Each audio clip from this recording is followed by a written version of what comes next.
Bueno, pois empezamos hoxe a cuarta, iba a ser a quinta das conferencias do ciclo de conferencias dedicado ao cambio climático e quería, en primeiro lugar, comezar pedindo vos disculpas por que a semana pasada tiñamos prevista a conferencia de Mario Pansera, que por motivos laborais tivo que estar en París e non puido asistir. Entón, adiámola para o día 7 de xuño.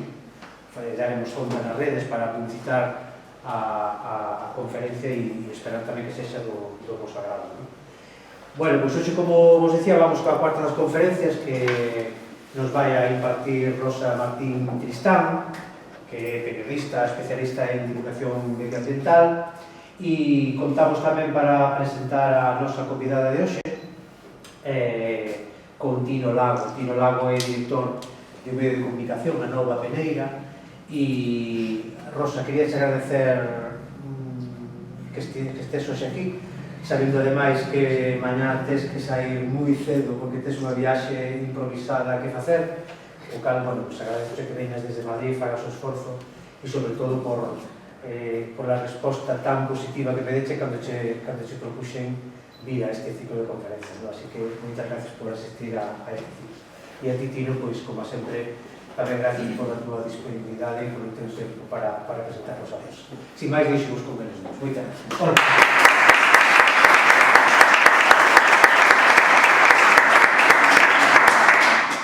Hola, boa tarde a todas e todos e moitas gracias por asistir a este acto.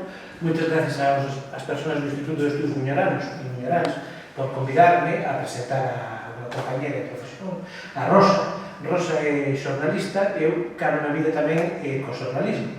E vou facer agora unha cousa que non me gusta e que me pon especialmente incómodo, que é falar en público.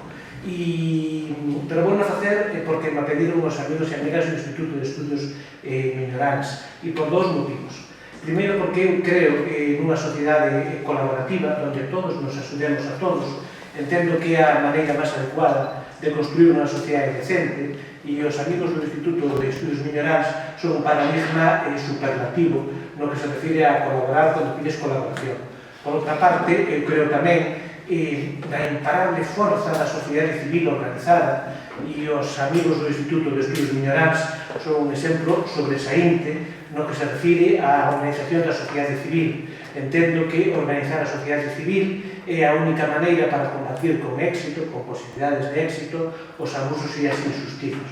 E en este sentido quisiera valorar o traballo dos amigos do Instituto de Estudos Miñoranos, porque gracias ao seu esforzo, gracias ao seu tempo, entre outras cousas, non hai monstruos eólicos de momento na Serra da Groba ou na Serra do Gasmier. Por conseguinte, para mí é un placer estar en aquela cousa que me pida Bruno, que me pida Sam, que me pida Xilgarte. Vou a presentar a Rosa, e para presentar a Rosa quixera facer referencia a dúas das miñas grandes pasións, que son a primeira, facer periódicos, e a segunda, ler todo en particular, pero en xeral, pero en particular en la poesía. En relación ao tema dos periódicos, decir que Rosa é unha xornalista que nace en Madrid, traballou moito tempo no Diario El Mundo, e logo estivo levando un blog que se chama Laboratorio para Sapiens. Ela é especializada en información climática e en activismo medioambiental. Actualmente colabora con Mundo e coa Vanguardia. Recibe con público e con Mundo colaborou durante moito tempo. Recibe no ano 2012, corríxeme se me equivoco, Premio Nacional ao Xornalismo sobre o desenrolo sostible, e quisiera facer referencia a un pensamento de José San Pedro en relación ao tema dos profesionais da comunicación. Quisiera facer referencia de maneira matizada, porque a realidade é complexa, poliédrica, e proceder á bipolarización entre bons e malos en moitas ocasións é injusto, non? Pero é un pensamento que a mí me convence, con matices. Decía José Luis San Pedro que existen dous tipos de periodistas, que existen periodistas que se dedican a facer máis ricos aos ricos, e existen xornalistas que se dedican a procurar facer menos pobres aos pobres. Rosa é destes, é dos que se dedican a facer menos pobres aos pobres. Por tanto, merece todo o noso respeto e toda a nosa consideración. E avalo esta afirmación con unha entrevista que lín de Rosa non recordo onde, non recordo cando a vi, pero corréseme se me equivoco, que sobre unha pregunta que lle facía ou a xornalista que entrevistou en relación aos recortes sobre as axudas a investigación e desarrollo e máis demás así, Rosa decía algo así, vivimos en un país que está condenado a retroceder ao pasado, porque temos uns dirixentes que se preocupan máis, que todavía consideran o ladrillo e a hostelería como os modelos fundamentales de produción económica. E Rosa defende outro modelo de entender a realidade, e eu tamén. Vivimos en un planeta finito, con recursos limitados, en onde a velocidade e a especulación de uns pode conducir a especie humana a desaparición. E sobre isto nos vai falar Rosa.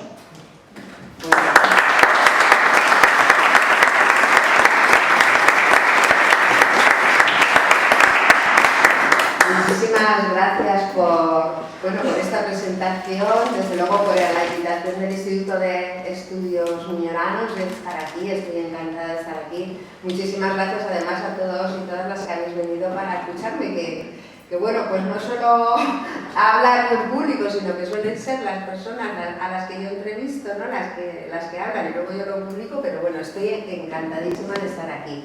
Y además para hablar de un tema que para mí es fundamental, como es la comunicación y el cambio climático. Es un asunto, pues yo qué sé, que llevo muchísimo tiempo trabajando en él. Le contaba a Tino que entré un poco casi por casualidad en este mundo del periodismo ambiental, ¿no?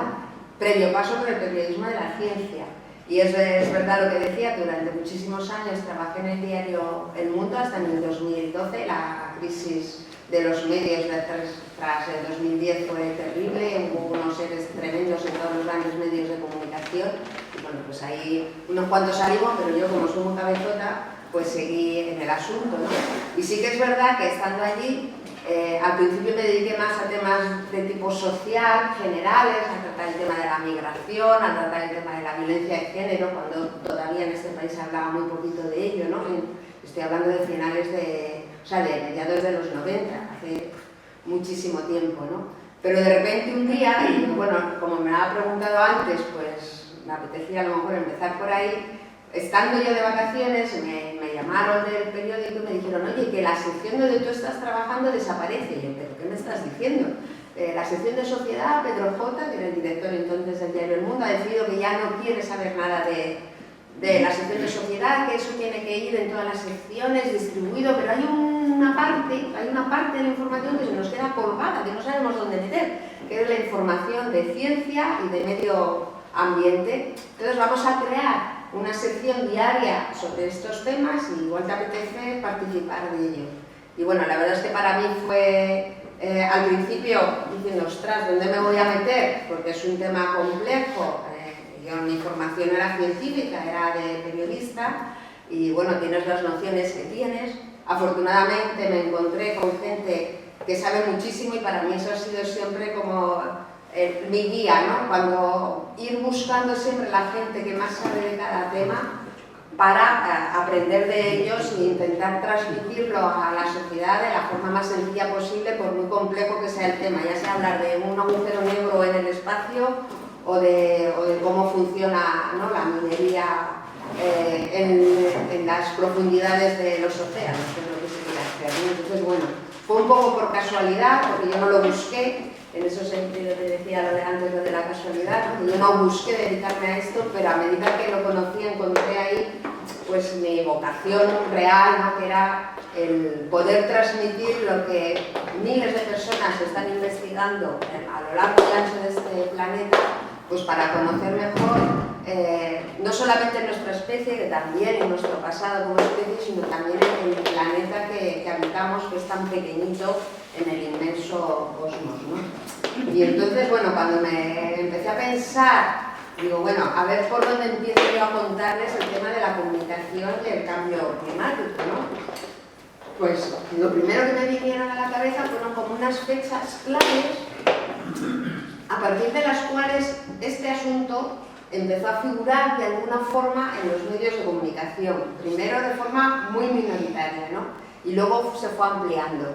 Yo no os voy a contar muchos datos porque sé que ha pasado por aquí Fernando Valladares, y Fernando Prieto, a los que conozco y admiro, y seguro que os han contado muchísimo, ¿no?, de la situación climática de emergencia en la que nos encontramos, porque es que es así, estamos en una situación realmente preocupante. Antes con Juan pasábamos por la playa cerca de Bayona y decía, fíjate, estamos en esta época del año y hay gente ya metida en el agua en Galicia, ¿no? Es increíble. Y, o sea, que es evidente, yo creo que ya nadie puede cerrar los ojos a eso, ¿no? Pero bueno, hubo como unos momentos, hitos, en los que empezó a hablarse un poco de este tema, ¿no? Y ahí os he puesto, no sé si lo veis, pero igual lo estoy tapando yo, pues hay algunas fechas que son claves, que una fue, fijaros, 1972, yo tenía 10 años entonces, nada, era una criatura, y que se publicó un informe, un primer informe que nos dijo que había que poner límites al crecimiento. Es curioso porque han pasado más de medio siglo y seguimos sin poner límites al crecimiento, pero... Ah, que hay un escalón. Vale. No, es que digo, para... Vale, gracias. Te vas para atrás. Bueno, nada, gracias a ti, ¿no? Bueno, pues eso, que ya ha pasado más de medio siglo, fue como el primer aldabonazo de decir, ostras, que hay un grupo de expertos muy potentes, se llamaron el Club de Roma y reunían a científicos, economistas, políticos, que de repente dijeron, ¿pero qué es esto que estamos haciendo con este planeta? Esto sigue, habrá que poner algún límite, ¿no?, a este crecimiento. Pero entonces todavía no se sabía nada de cambio climático, no se sabía nada de cómo el petróleo podía estar afectando, y el gas y el carbón, ¿no?, los combustibles fósiles al clima planetario, no se tenía mucha idea. El caso es que otra fecha clave fue en 1979, cuando de repente científicos que habían participado de ese informe anterior y otros muchos empezaron a ver que algo estaba pasando, algo raro estaba pasando, ¿no? Y entonces firmaron la convención, se firmó y se creó la Convención del Cambio Climático, que fue como una llamada de atención, de decir, no solamente es que estamos explotando los recursos de este planeta sin límites, sino que además esto está cambiando el clima del planeta, ¿no? Pero bueno, aquello tuvo su eco en algunos medios de comunicación, pero tampoco digamos que la sociedad se enteró de qué estaba pasando. O sea, aquello se quedó, bueno, pues en una pequeña noticia en los medios de comunicación, de qué nos están contando, ¿no? Si estamos en plena explosión industrial, aquí en España mismamente estábamos en pleno desarrollismo, pero tanto aquí como en otros países del mundo se estaban sacando yacimientos por todos los lados, ¿no? Pero sí que fue muy importante esa convención para hacer algo que los periodistas desde entonces seguimos muchísimo, que es el panel intergubernamental del cambio climático, que tiene esas siglas tan raras, IPCC, ¿no? International Panel on Climate Change en inglés, que fue como que la ONU empezó a darse cuenta de, ostras, esto puede ser importante, vamos a crear un panel de expertos que nos hagan un diagnóstico de que si esto realmente está pasando o no está pasando. No es un grupo concreto que siempre son los mismos, sino que es científicos de todo el mundo que se dedican a investigar los ecosistemas terrestres, la atmósfera, los océanos, la agricultura, los impactos de la agricultura, qué está pasando con la biodiversidad. Bueno, pues entre ellos se reúnen, ¿no? Y sus estudios, hay un pequeño grupo de científicos por área que lo coordinan y hacen una serie de informes que han ido alertando de cómo en estas 3 décadas ha ido cambiando el diagnóstico de la enfermedad que podríamos decir que es el cambio climático para este planeta, ¿no?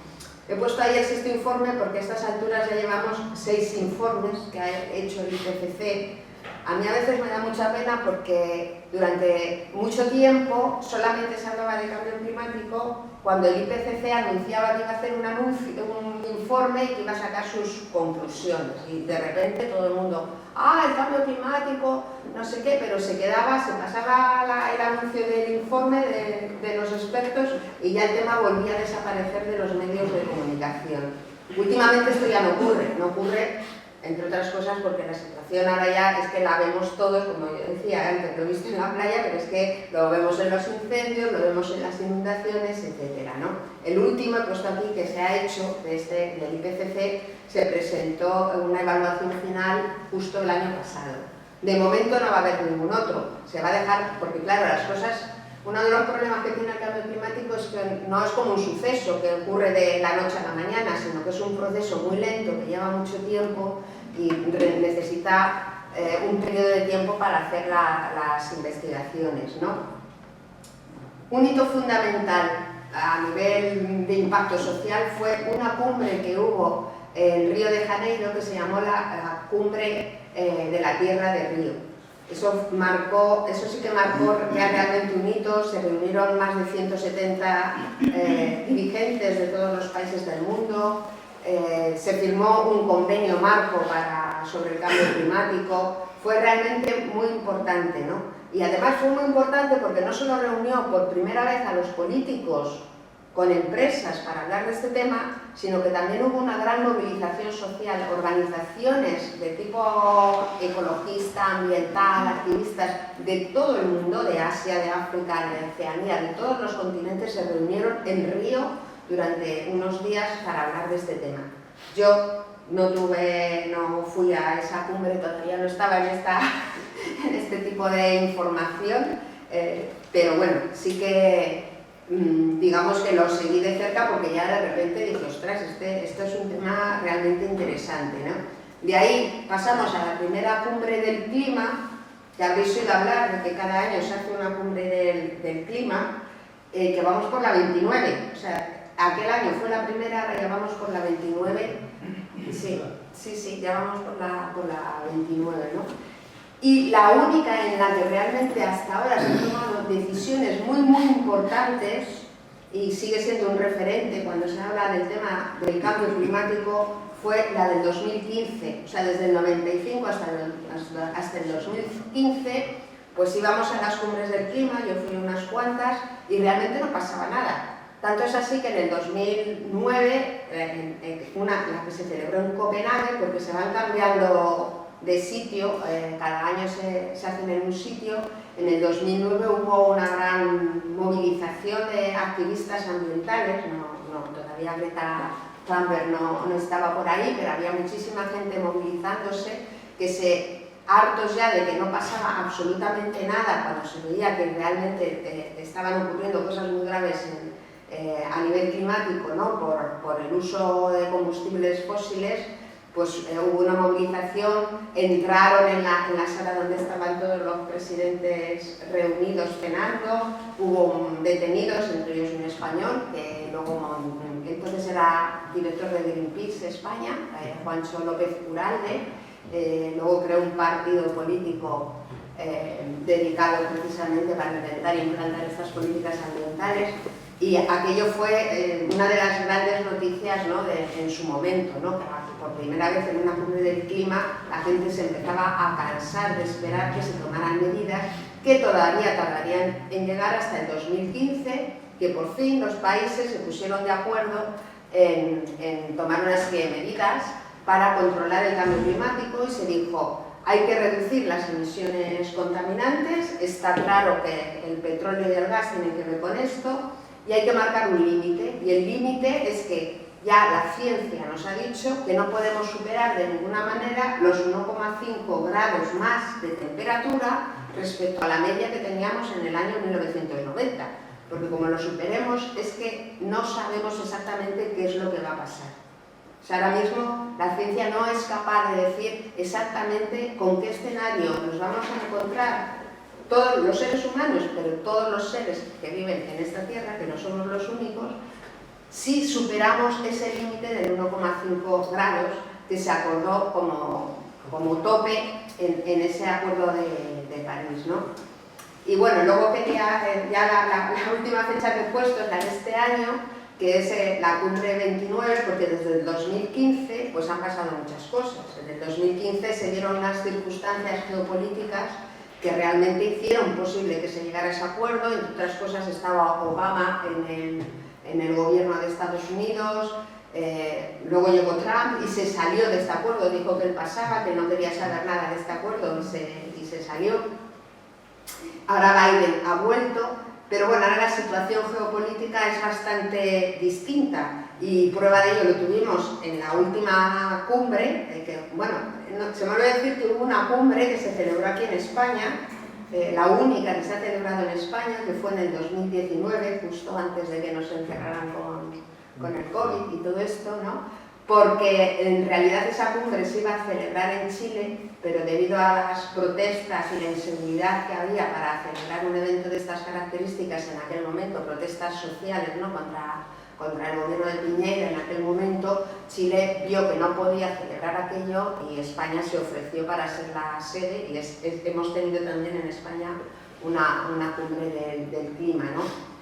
Pero prueba de que las cosas han cambiado es que en el 2023, el año pasado, la última cumbre, ya desde el 2015 fueron cada vez a menos, los compromisos que se adoptaban fueron cada vez a menos. El año pasado se tomó la decisión de celebrarla en Dubái, cosa que fue muy pues denunciada, ¿no?, a nivel internacional, porque cómo era posible que una cumbre que lo que trata es de limitar las emisiones contaminantes se fuera a celebrar en uno de los países principales productores de petróleo, ¿no? Pues eso fue el año pasado, pues este año se va a celebrar en Azerbaiyán, que es uno de los principales países productores de gas natural. O sea que no podemos esperar yo soy muy crítica, después de haber cubierto ya unas cuantas cumbres del clima. La verdad es que soy bastante crítica respecto a que este mecanismo de las cumbres del clima puedan ser la solución al problema al que nos enfrentamos, porque con el tiempo, pues en función de los vaivenes políticos de cada momento, pues resulta que los acuerdos que se acuerdan, a los que se llegan, pues luego no se cumplen, otros se van dilatando en el tiempo. Yo en las cumbres siempre me fijo mucho no tanto en la información que dan los gobiernos del documento que van a firmar, que al final te lo presentan a los periodistas. O sea, la cosa de una cumbre del clima ahora mismo, para que os hagáis idea, es que al final tiene que haber un acuerdo y que tiene que llegar a un consenso entre todos, ¿no? Entonces te presentan un documento lleno de corchetes que están pendientes de negociar, porque luego viene Arabia y dice que eso no lo quiere, luego viene China y dice que eso no lo quiere, por otro lado, y luego viene Rusia y dice que eso tampoco. Entonces al final se queda en un acuerdo tan de mínimos que realmente no están ayudando a solucionar el problema que tenemos mientras siguen aumentando las emisiones, porque después de todas estas cifras, de todas estas fechas que veis aquí, la realidad es que seguimos aumentando las emisiones contaminantes. Hay países donde se hacen más esfuerzos y no. Pero también es verdad que desde el año 2000, que no lo he puesto ahí, pero desde el año 2000 aproximadamente se hizo ya global, o sea, el fenómeno de la globalización explotó, por decirlo de alguna forma, ¿no? Explotó, y ahora mismo ya lo que hacen muchos países es hacer trampas, ¿no? Fernando Valladares a veces dice, es que nos hacemos trampas al solitario, porque realmente no tiene mucho sentido engañarse diciendo yo he rebajado mis emisiones como país cuando resulta que gran parte de mi producción industrial la estoy trayendo de China, donde resulta que se sigue contaminando muchísimo, ¿no? Así que, bueno, pues así estamos, en este momento un poco crítico, ¿no? Quería contaros un poco, porque, bueno, supongo que muchos lo sabéis, pero por si acaso, cómo los periodistas que nos dedicamos a temas de ciencia y medio ambiente, pues bueno, de todos los sectores de los que nos viene la información, ¿no? Uno de ellos, por supuesto, es la ciencia y cómo nos llega lo que están haciendo los científicos de Singapur o los científicos de, pues yo qué sé, de Japón, ¿no? Sobre temas que nos pueden estar afectando directamente, ¿no? Porque una cosa que está clara es que todo está relacionado, ¿no?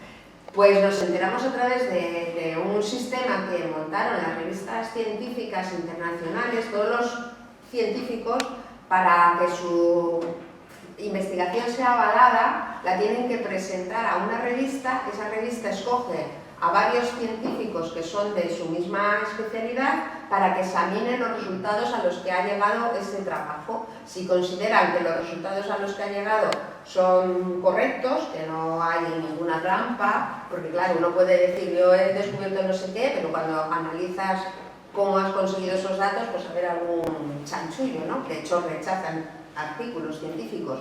Pues ya esa revista lo publica, ¿no? Y hay algunas que a nivel internacional pues son de referencia, como Science, como Nature, y estas revistas tienen un sistema de embargos que nos permiten a los periodistas acceder a las investigaciones que van a publicar con varios días de antelación para que nosotros podamos preparar esas informaciones, hablar con los investigadores implicados, sean de aquí o sean de fuera, etc. Entonces, para nosotros es una fuente muy importante de información las revistas científicas porque consideramos en general que la investigación que sale ahí, los datos que están aportando son fiables, ¿no? Luego, por supuesto, están las organizaciones civiles, y me refiero sobre todo a las organizaciones ambientales, que hay unas cuantas, ¿no? Ecologistas, Greenpeace, a nivel internacional también hay muchas, las administraciones, luego las propias investigaciones que nosotros hacemos sobre el terreno. Es verdad que debido a la precariedad en la que cada vez más viven los medios, por desgracia, cada vez es más difícil tener tiempo suficiente en un medio para hacer investigaciones propias. Esta es la realidad, ¿no? Y también para poder hacer reportajes en profundidad sobre el terreno de un asunto. Si yo quiero saber qué realmente está pasando con una mina en Extremadura o con el proyecto de una papelera en Galicia, por ejemplo, ¿no? Pues tendré que venir aquí, hablar con los trabajadores, etc. Y muchas veces eso se queda en el ámbito local, no llega al ámbito nacional porque porque no hay medios suficientes. Yo creo que en este sentido la información ahora mismo tiene sus carencias por la falta de profesionales y de profesionales especializados, ¿no? Y luego haya, pues aquí, bueno, y luego una vez que tienes toda esta información, pero ¿quién decide lo que es noticia, no? Bueno, pues hasta hace no mucho, ¿quién decide lo que es noticia? Lo decidía el jefe de la sección o lo decidía en la reunión el jefe del periódico. Pero ahora vivimos en un momento en el que yo estoy identificando un problema importante, y es que el que es noticia se decide a través de las redes sociales. Cuando un tema se convierte en trending topic en X o en Instagram o no sé qué, pues de repente dicen, oye, que es que esto está saliendo mucho, tienes que... Pero bueno, si no sabemos ni de dónde ha salido el origen de esa noticia, ¿no? Entonces, bueno, digamos que es verdad que siguen siendo los jefes los que marcan tal, pero de repente se ven también sometidos a otro tipo de canales de información nuevos, como son las redes sociales, ¿no? Y desde luego, bueno, pues los retos a los que nos enfrentamos ahora mismo los periodistas, por un lado es la especialización, yo creo que eso es clave, el estar especializado en un tema, ¿no? Y eso también requiere evidentemente de más profesionales para poderte especializar, porque si no te especializas pues no sabes, o sea, y en temas de cambio climático, los temas de cambio climático son muy complejos, porque no solamente decir es que va a subir la temperatura un poco más o va a bajar un poco menos, es que detrás del cambio climático hay muchísima complejidad, hay un mercado de bonos de carbono que mucha gente no sabe ni lo que es, que consiste en que determinadas instituciones y países pueden comprar derecho a contaminar a otros países que tienen selvas, bosques y que esos generan oxígeno, son como sumideros de carbono. Sumidero se llama cuando capturas el carbono. Entonces hay países, existe un mercado en el que empresas y países que son más contaminantes pueden comprar derechos de carbono a los que están capturando ese carbono con sus bosques, con sus humedales, con sus selvas, etc., ¿no? Es decir, hay muchos temas dentro de lo que es el cambio climático que no son fáciles de comprender cómo funcionan esos mecanismos, y yo por eso considero que es fundamental el especializarse, ¿no? De hecho, yo formo parte de una asociación que se llama la Asociación Española de Información Ambiental. Somos más de casi 300 periodistas en toda España, de todos los medios de comunicación, APIA, y para nosotros es básico defender que haya periodistas que sepan de qué están hablando cuando están hablando las cosas, porque a veces te encuentras con unas cosas en algunos medios que han cogido al primero que ha llegado a hacer un tema y bueno, pues sale lo que sale, ¿no? Y luego otro de los retos, desde luego, es el de las redes sociales, los nuevos canales de comunicación, ¿no? Que algunos lo llaman el periodismo ciudadano, pero bueno, sinceramente es un problema, porque cuando un periodista hace una información, tiene que buscar la forma de contrastar esa información. Es una cosa básica de un periodista, vamos, fundamental, de los medios de comunicación serios. Luego hablaremos de los que no lo son, ¿no? Pero tienes que buscar los canales para contrarrestar esa información, o sea, las fuentes que te contrasten esa información. Mientras que cualquier ciudadano pone un mensaje en las redes sociales y porque es muy cañero o porque de repente da con la tecla en ese momento, se empieza a difundir muchísimo como si fuera una verdad cuando no lo es, ¿no? Entonces, bueno, es un riesgo importante lo de los canales de información para esto, porque prueba de ello, que ahí ponía que ya hay más de 3.000 canales digitales, es que es una barbaridad, ¿no? Bueno, aquí, claro, quería hablaros de la diferencia entre desinformación y bulos, que tiene mucho que ver con lo que os comentaba ahora de las redes sociales, ¿no? Desinformar es no contar toda la verdad. Un bulo directamente es una mentira. A mí no me gusta usar fake news porque nosotros tenemos esta palabra que lo expresa muy bien, un bulo. Un bulo es algo que no es verdad directamente. Pero existe otra forma de dar información sin que sea verídica al 100%, que es la desinformación, que es cuando mezclas parte de la realidad con parte que no es realidad. No es que tú des un enfoque a una noticia, porque evidentemente existen muchos medios de comunicación con distintas líneas editoriales en función, bueno, de la ideología de cada persona, ¿no? Y ahí puedes orientar y destacar un dato más que otro, porque te resulta a ti pues, más interesante, entiendes que eso es el más interesante. Eso no es desinformar.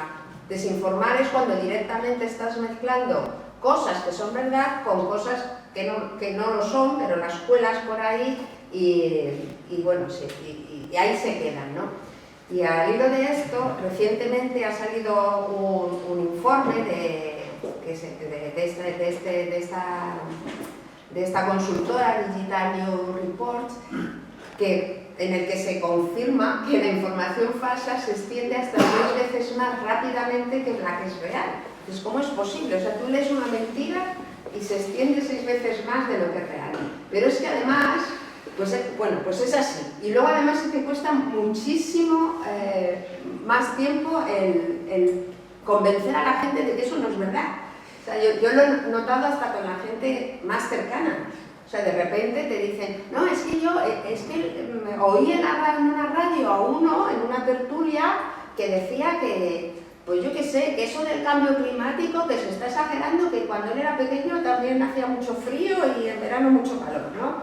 Y que no es verdad, ¿no? Y de repente eso se extiende y dices, pero bueno, ¿cómo es posible que te fíes del primero que sale y sin embargo no te fíes del científico que te está contando, ¿no? Con sus datos y sus investigaciones, que lleva años haciéndolo, justamente todo lo contrario, ¿no? Bueno, pues este estudio confirmaba que hasta 6 veces más rápidamente se puede extender una información falsa y que tiene 70% más de probabilidades de ser viralizado en las redes que otro verdadero. Quizá porque son más sensacionalistas, llaman más la atención, entonces, bueno, lees una noticia de que el lobo ha matado a 50 ovejas y dices, ostras, qué fuerte, y lo compartes, qué fuerte, es que un lobo ha matado a 50 ovejas, ¿no? No te paras ni a pensar quién es el que ha puesto eso ahí, ni el por qué, ¿no? Y qué intereses puede tener en difundir ese tipo de informaciones. Entonces, bueno, yo creo que para las personas que leemos en redes sociales, en digitales, pues es importante tenerlo en cuenta, ¿no? También me sorprendió mucho de este estudio que decía que el 86% de los españoles tienen dificultades para distinguir algo falso de verdadero. Y esto es comprensible, porque tú estás leyéndolo en un medio de comunicación y dices, ostras, pues cómo me va a engañar, ¿no? Pero si lo ha dicho en la radio, aunque sea una persona que, ¿no?, que es interesada en difundir ese tipo de mensajes, y dices que lo he oído en la radio, pues ¿por qué no va a ser verdad, ¿no? Bueno, aquí os ponía cómo ha ido un poco, desde mi punto de vista, evolucionando, ¿no?, el tema de la concienciación climática en la sociedad. Yo sí que detecté que a partir del 2015, pues de repente se empezaba a hablar más de este tema, empezaba la gente a preguntar por ello, ¿no? Y bueno, en cierto modo empezaba a haber más información. Poca, aún así nos costaba a los periodistas que nos dedicamos a estos temas que alguna vez nos lo pusieran en portada, tenías que pelear ahí para un cuadrito pequeño, que esto es muy importante, ¿no? Pero bueno, algo más sí que había.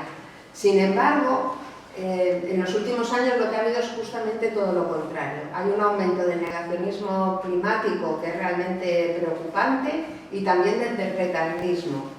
Hace poco salió una investigación, un informe hecho en España, que habían hecho una encuesta, y resulta que el 40% de los menores de 30 años creen ahora mismo que se está exagerando todo lo que tiene que ver con el cambio climático. Que es curioso, porque justo cuando vemos que nuestro país resulta arrasado en verano por los incendios, la sequía terrible que ha habido este año en Cataluña, lo que ha pasado en Doñana, ¿no? que nos hemos quedado con todas las lagunas secas de Doñana, en parte por la sobreexplotación también, ¿no? Por el cultivo de la fresa, pero mucho también por las sequías, ¿no?, acumuladas año tras año, que te vas a meter en el Mediterráneo en verano y te achicharras, que es que ha habido miles de muertes el año pasado en una ola en olas de calor, ¿no? Pues sin embargo, la gente joven, que se supone que ya todo el mundo, la educación es obligatoria, que todo el mundo tiene que estar más o menos informado y educado, que en los colegios, en los institutos se les dan estos datos, esta información, pues creen que se está exagerando, ¿no? ¿Por qué se creen esto? Entre otras cosas, porque el pensar que no se está exagerando te genera un conflicto personal importante, ¿no? Entonces prefieres cerrar los ojos. Yo tengo hijos de amigas muy concienciadas que dicen, es que no les interesa leer nada del tema porque piensan que, bueno, que no tienen nada que hacer y entonces, pues, ¿para qué se van a preocupar, ¿no? Prefieren más, pues se está exagerando, ¿no? También es verdad que ha habido una disminución de información ambiental en los medios tradicionales y del consumo de los medios tradicionales, y que gran parte de esta gente joven, y ahí tenemos un problema a los periodistas en general y en concreto los periodistas ambientales, pues no somos ya un referente para la gente joven. La gente joven se informa por TikTok o por Instagram, influencers que han aumentado muchísimo y que, bueno, con más o menos fortuna, pues tratan este tema, porque yo a veces me encuentro a algunos de estos influencers, incluso he coincidido con ellos en mesas redondas, y sus mensajes, digo, es que, claro, no están transmitiendo la realidad tal como es, como que intentan, para captar seguidores, frivolizar, ¿no?, la situación. tampoco dan muchas alternativas, porque yo creo que es muy importante también dar alternativas, es decir, ostras, es que se pueden hacer las cosas, claro que tenemos opción de cambiar las cosas, sí que existen y tenemos que hacer por ponernos en marcha y hacerlas, ¿no? O sea, no se convierten en un referente, hay algunos que sí, ¿no? Y les ves que se van al campo y te enseñan cómo están haciendo cosas, pero la inmensa mayoría, por desgracia, pues no es así, ¿no? Yo creo que eso es un problema que está desincentivando, ¿no? a que realmente la gente joven lo sienta como algo importante para su futuro, porque a fin de cuentas el problema del cambio climático no lo experimentamos ahora, pero el riesgo es, si no hacemos nada, lo que va a pasar en el futuro, y son esas generaciones, evidentemente, las que más impactos van a sufrir en sus vidas, ¿no? Por esto, ¿no? Y luego, bueno, ahí había puesto, y esto es verdad, que cada vez aumenta más la información científica, es incomparable de cualquiera de estas revistas científicas que os digo, que os mencionaba antes, es incomparable los artículos relacionados con el cambio climático o con los impactos que estábamos generando en la biodiversidad o en los recursos naturales que había hace 15 años a los que hay ahora. Ahora prácticamente todas las semanas yo recibo, pues yo qué sé, 10 artículos de investigación de grupos muy potentes de todo el mundo, de universidades de todo el mundo, que están trabajando en hacer el diagnóstico continuo, ¿no? de los ecosistemas, de la atmósfera, de la contaminación, etcétera, ¿no? Y sin embargo, pues por desgracia, luego lo que está pasando es que esa información, aunque nos esforzamos en que llegue a la sociedad, pues con estos otros nuevos medios que han surgido tenemos dificultades, ¿no? Y aquí os ponía algunos ejemplos de bulos o medias verdades o falsedades que he encontrado publicadas en los medios, ¿no? Por ejemplo, el Ebro tira al mar 250 veces más de caudal ecológico, acá. ¿Desde cuándo los ríos tiran el agua al mar? O sea, yo cuando leí esto, es que no daba crédito, ¿no?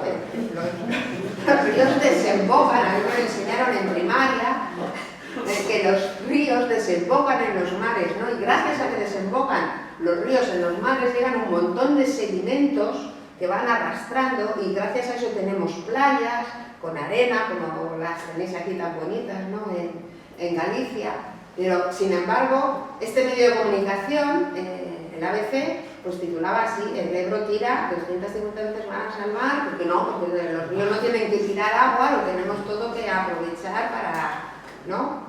Pues para hacer más macrogranjas o para hacer más monocultivos, no se sabe, para exportarlo luego, ¿no? Pero yo me he encontrado en Groenlandia, me he encontrado manzanas de Murcia, de Almería, ¿no? Y dices, pues muy bien, estamos exportando nuestro agua allí y aquí decimos que es que el Ebro tira al mar, ¿no? O este otro, ¿no? El embalse del Torpón, perdón. El embalse del Torpón no se ha vaciado para justificar el cambio climático. No, los embalses, o sea, los embalses se vacían porque no llueve, y si no llueve y los ríos, y no nieva en las montañas y los ríos no llevan agua, pues al final los embalses se vacían, ¿no? Entonces, también con eso ha habido muchísima desinformación, ¿no? Habréis leído alguna... No, lo que hay que hacer, tenemos sequía, lo que hay que hacer es crear muchos más embalses, ¿no? Y los medios titulando... fulanito exige que se creen más embalses. Y dices, bueno, ¿y para qué queremos más embalses si resulta que luego los embalses no se nos llenan, ¿no? Porque no llueve y porque no nieva. Igual que no queremos estaciones de esquí si no nieva, pero seguimos empeñados en este país en hacer estaciones de esquí, ¿no? Porque es la solución, y ahí enlazo un poco con lo del ciclo, ¿no? Con el sistema en el que estamos económico, ¿no? Bueno, pues tirar para adelante, vamos a gastarnos un porrón de dinero en hacer nuevas estaciones de esquí. Si no lleva, pues no hay problema, ponemos cañones de nieve, por supuesto, movidos por energía contaminante, la misma que está haciendo que no nieve. O sea, es un ciclo un poco, pues, absurdo, ¿no? O por ejemplo, este otro titular, ¿no? Un señor que dice que pone en entredicho el calentamiento global en onda cero, que en verano siempre ha hecho calor y en invierno siempre ha hecho frío. El problema no es que este señor lo diga, el problema es que este medio de comunicación lo saque destacado en un titular, porque hay muchísima gente que lo leerá y dice, pues es verdad, pues es que tiene razón, es que tiene más razón que... Pues no, o sea, el problema es cuando se da este tipo de desinformación. Y bueno, aquí os ponía algunos ejemplos más de desinformación. Pues eso, bueno, que el cambio climático siempre ha existido en la Tierra, eso es una constante. Yo cada vez que escribo algo de cambio climático y lo comparto en las redes sociales, recibo un montón de mensajes de personas que me dicen, pero si el cambio climático, y yo no niego que el cambio climático haya existido siempre, haya existido antes, es que lo ha habido, claro que lo ha habido, y muchas veces.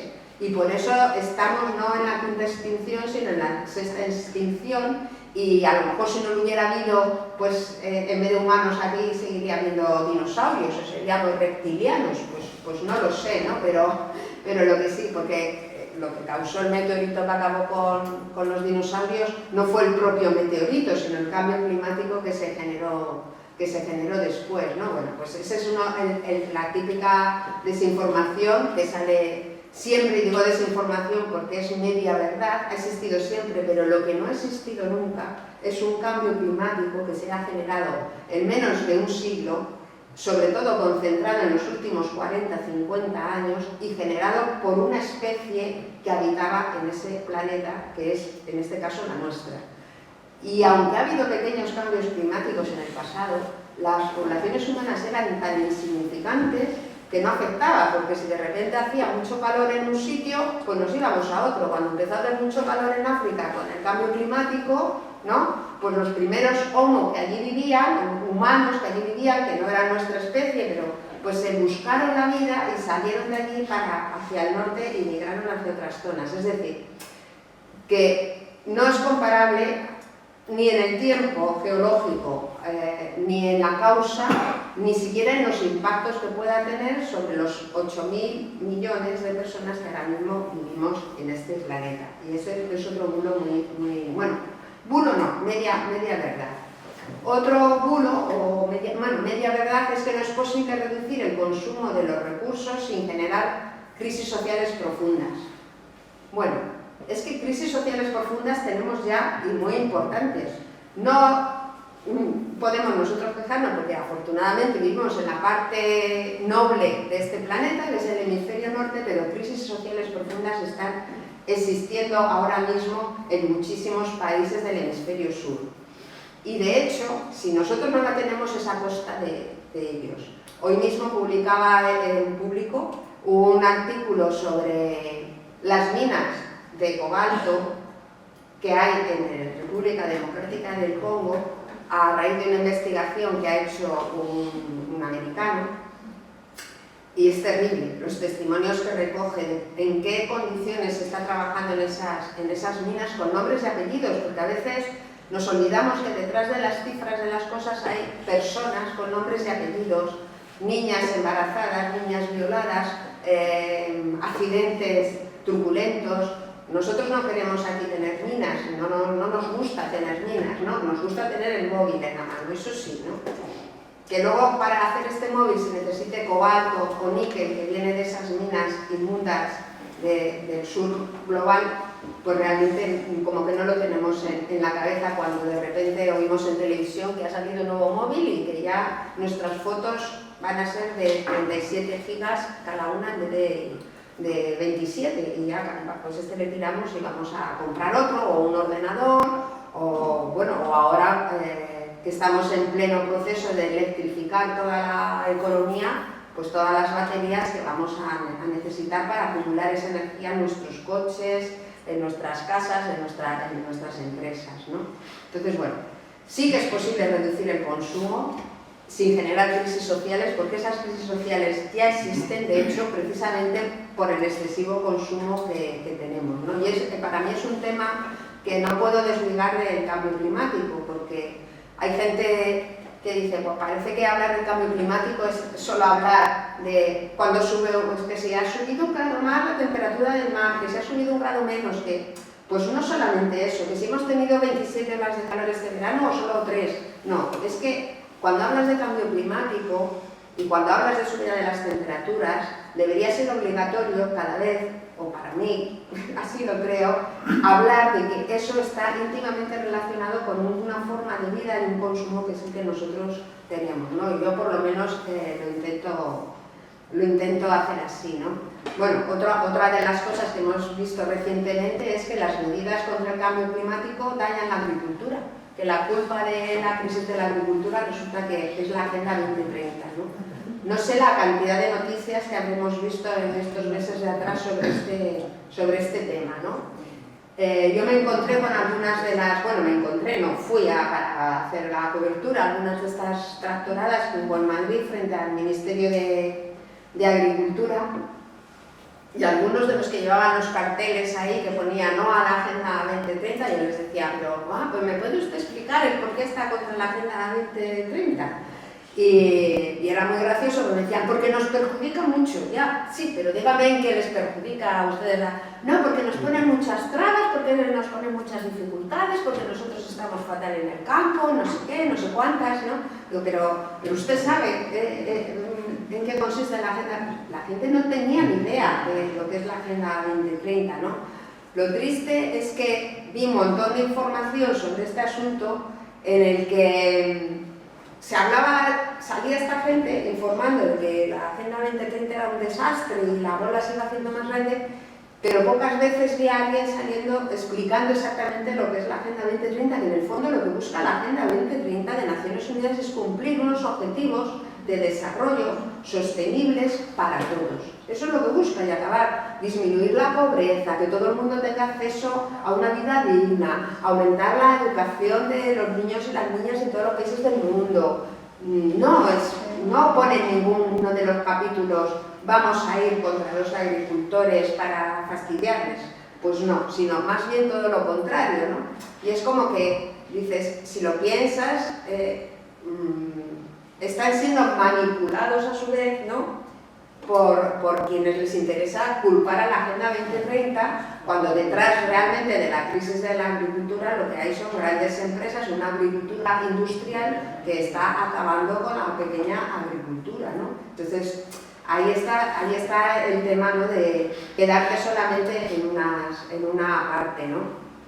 Luego otro tema es el tema de las renovables también, ¿no? Que han salido muchas cosas como eso, que encarecen las facturas de la luz, que son la única solución. Pues ni una cosa ni la otra. Ni son la única solución, porque desde luego lo que no podemos seguir es manteniendo, y soy un poco pesada, estos niveles de consumo, pero tampoco podemos realmente prescindir del todo de ellas si queremos seguir adelante, ¿no?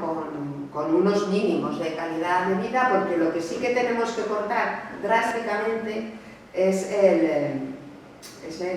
las emisiones de contaminantes, ¿no? Y eso pasa evidentemente por encontrar otra fuente de energía. Ojalá pudiéramos encontrar otra fuente de energía que no pasara por grandes instalaciones terribles, ¿no? Como esas que querían poner en ese monte tan maravilloso que afortunadamente se ha salvado, ¿no? Pero sí que es verdad que necesitamos encontrar otra fuente de energía, disminuir el consumo y contar con una parte de energías renovables que tienen que instalarse desde luego de la forma más justa posible y nada de cargar unas regiones con todo y otras como la mía, por ejemplo, que no tienen prácticamente nada, Madrid con todo lo contaminante que es y genera mucho más contaminación de la que está tratando de evitar desde luego, ¿no? Pero bueno, que tiene que pasar por ahí.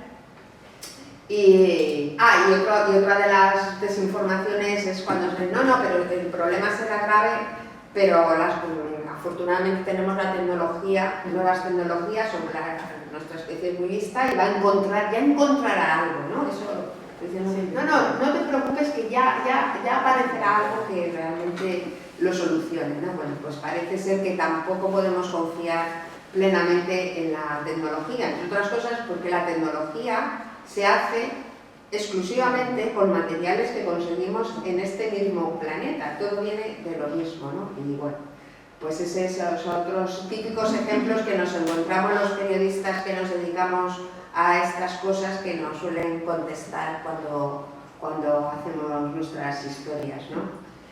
Luego también quería, por supuesto, no olvidar una cosa que es fundamental, y es el riesgo que sufre la gente que se dedica a informar de estos asuntos, ¿no? Según UNESCO, 7 de cada 10 periodistas ambientales o agredidos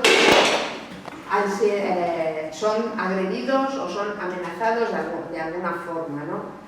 En los últimos años ha habido 44 asesinatos y, sin embargo, solo 5 condenas. 44 asesinatos, ha habido muchos más. Vamos, lo estamos viendo ahora mismo en Gaza, ¿no? De reporteros de guerra, pero esos van a la guerra. Y ahí ya asumes un riesgo añadido. Yo tengo buenos amigos que son corresponsales de guerra y realmente se juegan la vida. Pero cuando estás escribiendo una historia contra una mina, afortunadamente esto no pasa en España, pero yo he conocido colegas que han sido agredidos y que han sido, y luego muchos encarcelados también, por denunciar obras, empresas, grandes empresas en sus países, ¿no? En América Latina es algo muy, muy común, ¿no? Agresiones físicas y bueno, pues eso, ¿no? Que es muy difícil luchar e informar de estas cosas. Además no trascienden muchas veces las fronteras, ni sus muertes, ni sus agresiones, ni las amenazas que sufren. De hecho, son tan agresivos en algunos países que solamente, en mi caso, y voy a poner, lo mío no es comparable, por supuesto, para nada a lo que sufre esta gente, pero solamente por compartir fuera de esos países algunas de las noticias que ellos han hecho, también me han amenazado, han dicho que estaba comprada por no se sabe qué poderes ocultos, ¿no? Que me habían, ¿no? comprado para que diera cancha a esos infundios, etcétera, etcétera, ¿no? O sea que si yo pensaba, digo, si esto me está pasando a mí aquí, desde mi comodidad, desde mi casa, en Madrid, en España, ¿qué estará pasando en Alta Verapaz, en Guatemala, donde lo que está intentando la gente es dar a conocer que una empresa, además española, presidida por un empresario muy famoso que se llama Florentino Pérez, pues ha colapsado un río entero, dejando sin agua a 30.000 personas, porque lo ha intubado para hacer una hidroeléctrica con la que exportar energía a México, ¿no? Es uno de los casos que yo fui allí a investigar. Tuve la suerte de conocer a colegas periodistas que estaban intentando contar esto allí en sus medios y... ¡Ay, muchas gracias! Vi las amenazas posteriores que sufrieron, cómo, bueno, pues les perseguía, les acosaban, en fin, una situación terrible, ¿no? Y luego también quería destacar esto de... Porque no solamente está lo que te viene de fuera, sino luego lo que tienes aquí. Por un lado, censura que puedes sufrir en tus propios medios.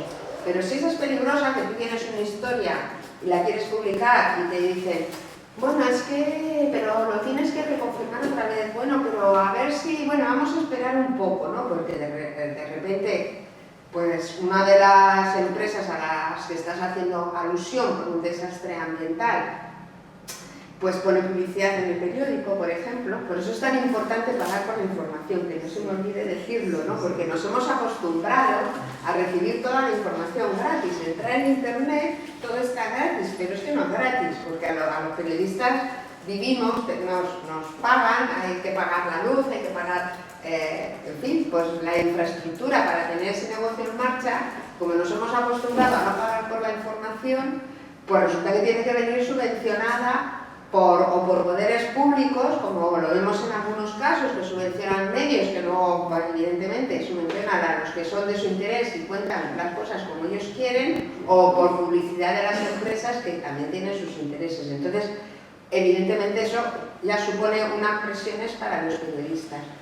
Pero luego también hay, en esta encuesta, salía que casi un 45% ya, no es que les censuren, sino que ya directamente te autocensuras tú y dices, uy, esto, menudo marrón, esto, mira, mejor no me meto en este asunto porque sé que no me lo van a publicar y como me ponga tal, al final la que termine en la calle soy yo. O sea que hay ya casos en los que, pues eso, hasta un 45% de los periodistas reconocían que han recurrido a la propia autocensura por temor al despido o también por miedo, ¿no? Por miedo a las consecuencias que pueda tener esa información.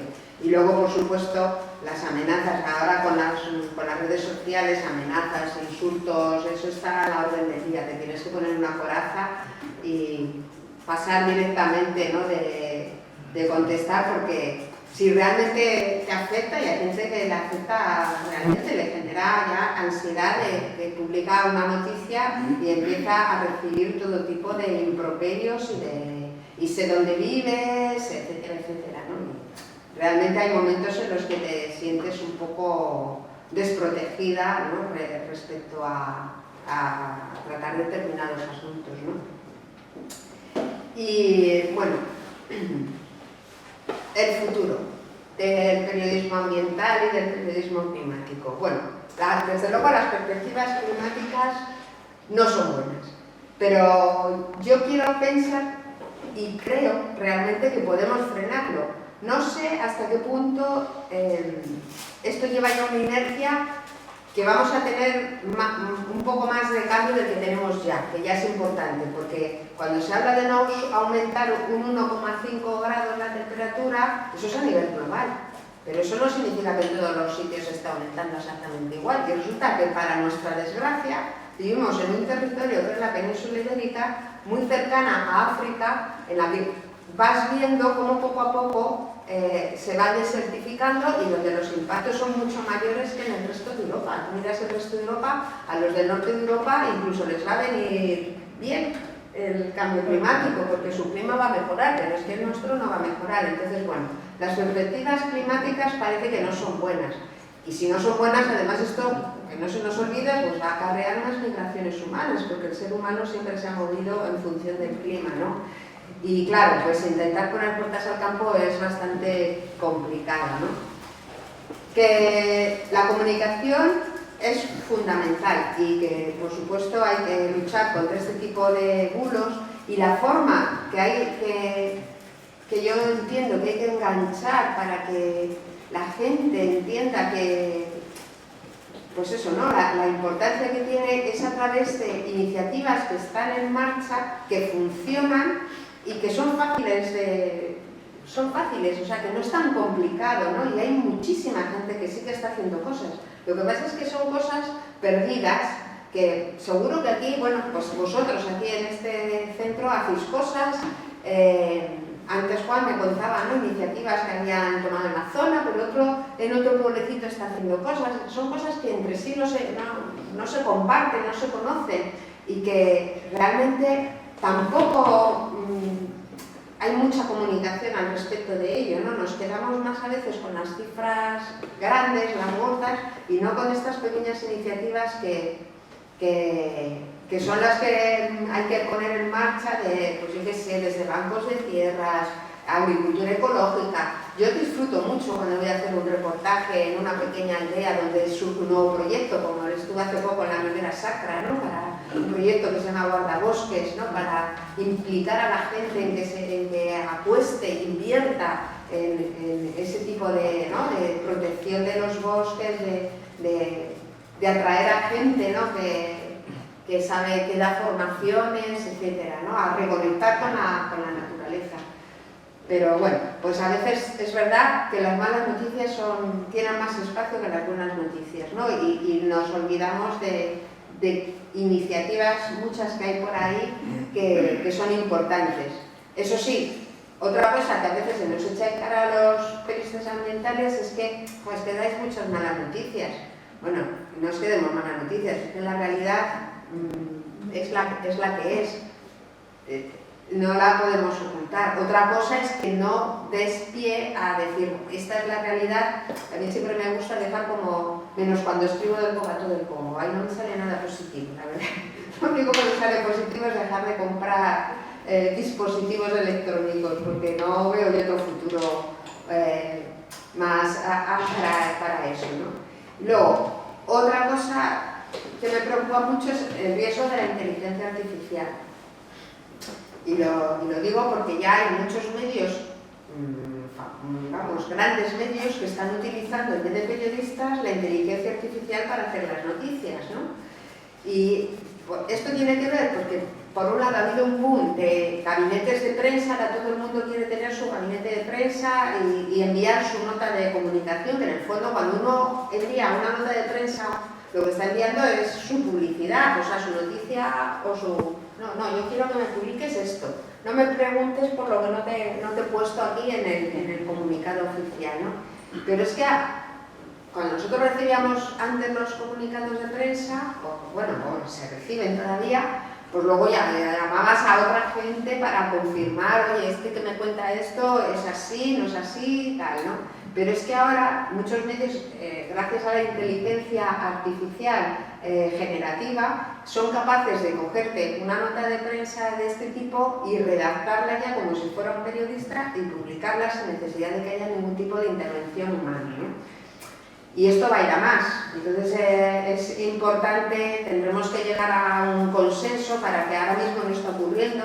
Estamos leyendo noticias que han sido hechas por inteligencia artificial, pero no lo sabemos porque no existe forma de identificarlo en los medios. Tendrían que estar firmado noticia hecha por inteligencia artificial, pero todavía pues, esto no está en vigor. Entonces es un riesgo al que nos enfrentamos, ¿no? Y luego, aquí os iba a contar un poco de mi historia, ¿no? Pero bueno, ya lo ha contado él, así que, ya os he contado un poco, ¿no? Cómo empecé en estos temas del clima y del medio ambiente, los medios en los que he colaborado, en los que colaboro todavía, ¿no? También he escrito, he hecho algunas investigaciones. Una de las investigaciones que he hecho periodísticas que más me gustó fue recorrer Centroamérica entrevistando a mujeres que lideraban luchas ambientales en sus comunidades, ¿no? Estuve en Guatemala, Nicaragua, en El Salvador, gente peleando contra minas, contra hidroeléctricas, contra grandes constructoras que están haciendo grandes obras, ¿no?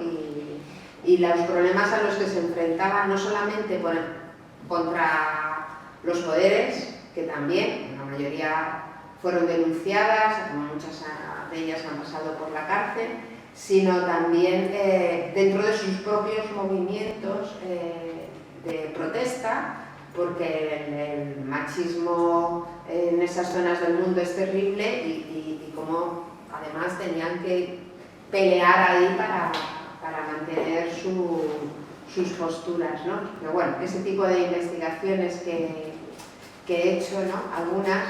Y luego, mis temas de especial interés a nivel profesional, pues siempre han sido el cambio climático, muchísimo también el tema de los residuos, es un tema que me parece fundamental, porque no solamente es que estemos cambiando el clima planetario, que ya de por sí es importante, sino que es que lo estamos llenando de basura, ¿no? Y no es fácil a veces encontrar la información veraz sobre a dónde va nuestra basura cuando la echamos en los contenedores donde creemos que se va a reciclar, ¿no? Pues no es fácil, existen muchísimos oscurantismos, ¿no? A la hora de encontrar esos datos, ¿no? De hecho, hace un par de días que moderaba una mesa redonda que vino el secretario de Estado de Medio Ambiente, que se llama Hugo Morán, a una pregunta me comentaba que están intentando averiguar los datos reales de reciclaje en España para ver si por fin se pone o no se pone un sistema de retorno de envases. Eso que yo lo hacía de pequeña, de coger mi envase y llevarlo a depositar a un sitio, me daban una cantidad de dinero y con eso pues tenía para comprar otro, y además esa botella de leche volvía a ser una botella de leche. Pues ahora no, ahora yo cuando echo los cristales en el contenedor del cristal y oigo el crash, digo, ostras, qué fuerte, o sea, se está destruyendo y luego van a hacer otra botella que es exactamente igual que esta, o no, porque ya está mezclada con la botella de la otra cosa y de la otra y de la otra. Entonces, bueno, pues los datos sobre que podrían permitir que un sistema de retorno de envases, como existe en muchos países europeos, ya no tuviéramos aquí, pues no está, y para mí es un tema muy importante, ¿no? El tema de los residuos, sobre todo porque aquí no vemos tanto la basura, pero en cuanto te metes en el fondo del mar o si vas a países del sur, pues allí es que les llega, las empresas les llevan la misma basura que aquí, pero allí nadie la recoge, ¿no? Y es un problema realmente importante, ¿no? Por supuesto, la pérdida de biodiversidad y la persecución de las personas que se dedican a defender nuestro planeta, ¿no? Que muchos son, por supuesto, de comunidades indígenas, que a fin de cuentas son nuestros guardianes de la biodiversidad, aunque aquí no los tengamos, ¿no?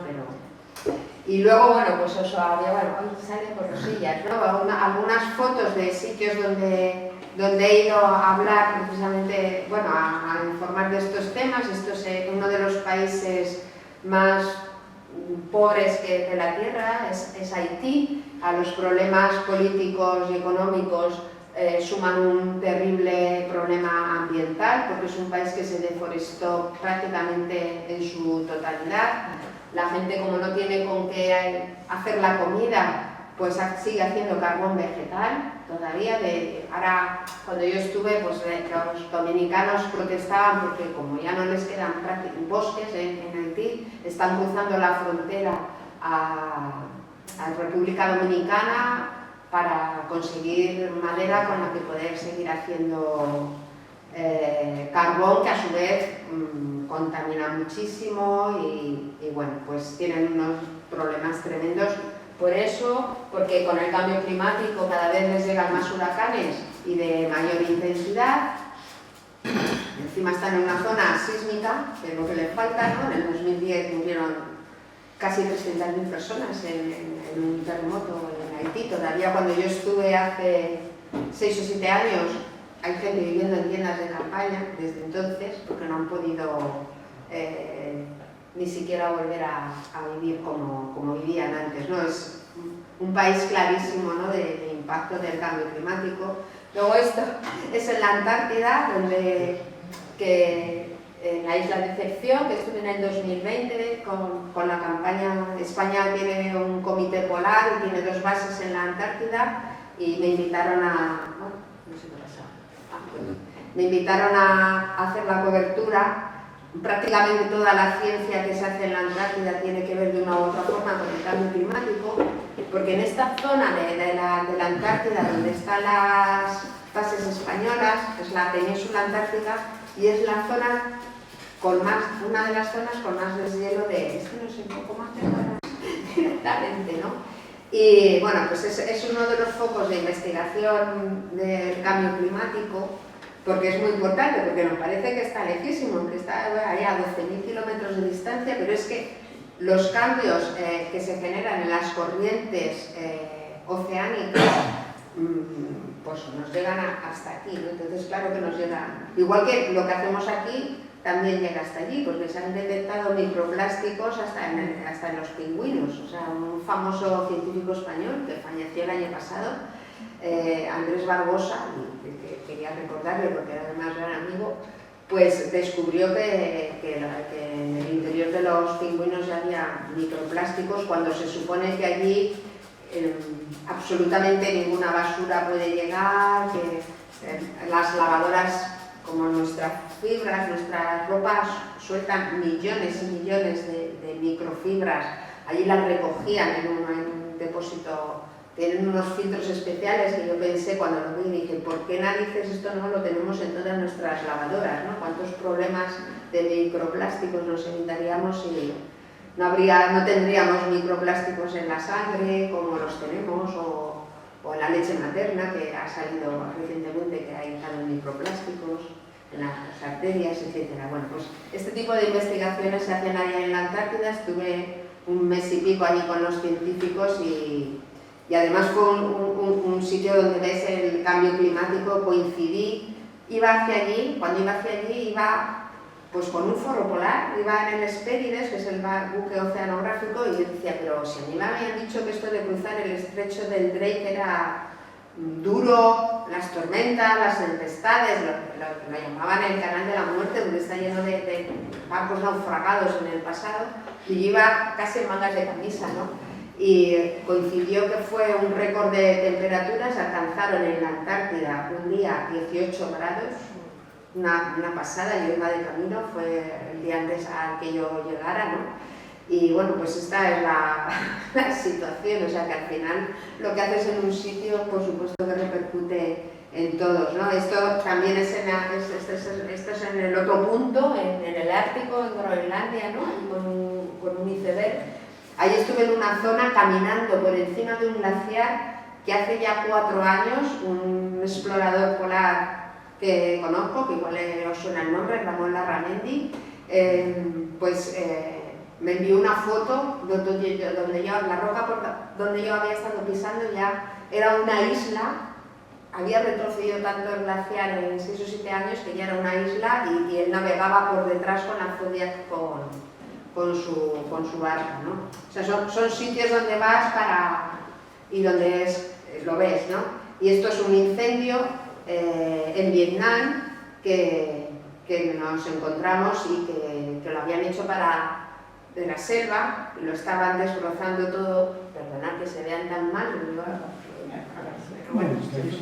para hacer cultivos de palma africana para alimentar nuestros coches de lo que llaman biocombustibles, pero no sabemos muy bien por qué lo llaman bio, porque son algunos, bueno, pues quería poneros así, pues algunos de los viajes que he hecho para hacer reportajes relacionados con estos temas, ¿no? Porque creo que es fundamental al final no solamente dar las cifras que os decía antes de los grandes expertos, de los paneles del clima, etcétera, que también es importante, sino que al final cuando estás en el terreno y lo cuentas desde el terreno es como realmente cuando pienso yo que te emocionas a los que lo están leyendo y les conciencias más, ¿no? de a qué punto puede llegar, ¿no? Pues el absurdo de un poco de este sistema en el que estamos, ¿no? Y bueno, y aquí son unas ilustraciones en la zona que visité de Alta Verapaz, que poco después de estar yo, pues las familias con las que había estado, resulta que sus casas quedaron destruidas totalmente en Guatemala. Esto es en Guatemala.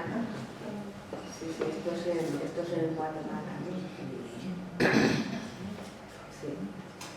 Cuando ocurren estas cosas, lo normal es que no inmediatamente, porque la gente, claro, trata de recuperarse, pero unos meses después, un año después, de repente vemos otra noticia en otra sección de un periódico o en otro programa que nos dice oleada de migración en la frontera de México, de gente que quiere entrar en Estados Unidos.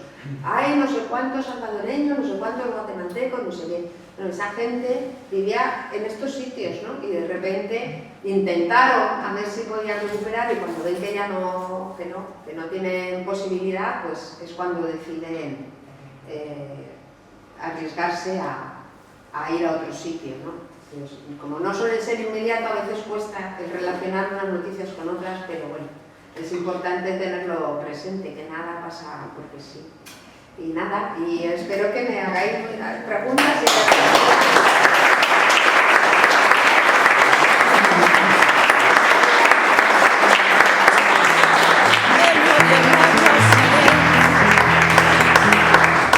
Polo moito que perdín, que nunca quede calado quen queira vivir feliz, que nunca quede calado quen queira vivir feliz.